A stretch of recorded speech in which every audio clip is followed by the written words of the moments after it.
நான் உங்கள் doctor Praveenkumar, consultant physician and diabetologist, SRM Ramapuram, Chennai.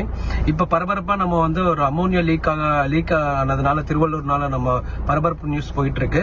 இந்த அமோனியா லீக்னா என்ன, எதனால ஆகும், ஸோ இதனால என்ன பாதிப்பு வரும் ஹியூமன் பீயிங்ஸ் பார்த்தீங்கன்னா, இந்த அமோனியா லீக் நம்ம வந்து வந்துச்சுன்னா இது பல விதமாக நம்மளுக்கு வந்து காம்ப்ளிகேஷன்ஸ் நடக்கும். இது வந்து நம்ம வந்து இன்ஹலேஷனலாக நம்ம வந்து இது பண்ணிட்டீங்கன்னா ஒரு ரெஸ்பிரேட்டரி டிஸ்ட்ரெஸ் வரும், ரெஸ்பிரேட்டரி ஆஸ்பிக்சியா வரும், நுரையீரலுக்கான சம்பந்தப்பட்ட கெமிக்கல் பர்ன்ஸ் நடக்கும். அதனால என்ன ஆகும்னு பார்த்தீங்கன்னா ரெஸ்பிரேட்டரி டிஸ்ட்ரெஸ், மூச்சு குழாயில ப்ராப்ளம் இருக்கிறது, பல்மனரி எடிமா, மூச்சு குழாயில தண்ணி சேர்த்துறது, மூச்சு குழாயில ப்ராப்ளம் எல்லாமே வந்துடும். இது வந்து இன்ஹலேஷனல். Next injection. சம்டைம்ஸ் இது இன்ஜெக்ஷன் பண்ணிட்டீங்கன்னா நமக்கு த்ரோட் வழியாகவும் இன்ஜெக்ஷன் வழியாகவும் ஸ்டொமக்லேயே கெமிக்கல் பர்ன்ஸ் நடந்ததுனால ஒரு எரோசிவ் கேஸ்ட்ரைட்டிஸ், எரோசிவ் அல்சர் மாதிரி ஃபார்ம் ஆகி நமக்கு இன்ஃபெக்ஷன் வர்றதுக்கு வாய்ப்பு இருக்கு. பர்ன்ஸ் மாதிரி வர மாதிரி வாய்ப்பு இருக்கு. அதே ஸ்கின் மேல பட்டீங்கன்னா உங்களுக்கு கெமிக்கல் பர்ன்ஸ் மாதிரி ஸ்கின் தோல் எல்லாம் உருவி அந்த கெமிக்கல் பர்ன்ஸ் மாதிரி தெர்மல் இன்ஜுரிஸ் மாதிரி நடக்கும். ஸோ அதே நம்ம கண்ணுல பட்டீங்கன்னா நம்ம கண்ணுல இருக்கிற கார்னியா வந்து பர்ஸ்ட் ஆகி